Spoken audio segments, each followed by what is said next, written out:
So now for problem number 4, same thing. I'm going to have b times, and by the way, you guys remember that if I just put something in parentheses next to another thing in parentheses, it means multiplied, right? The fancy math term is implicit multiplication. It's implied that we multiply. So then I'm going to say times b squared, which is b times b. Now you don't have to rearrange it every time, but basically I have 2 times b, but how many b's do I have? 1, 2, 3, 4. So it's b to the 4th power.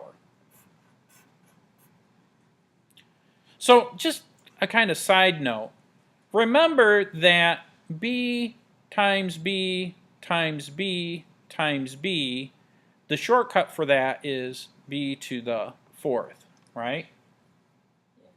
Where b is the base, and what did we say the number 4 was?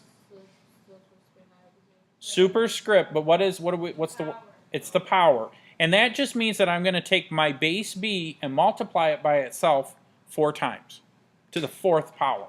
Okay? Any questions?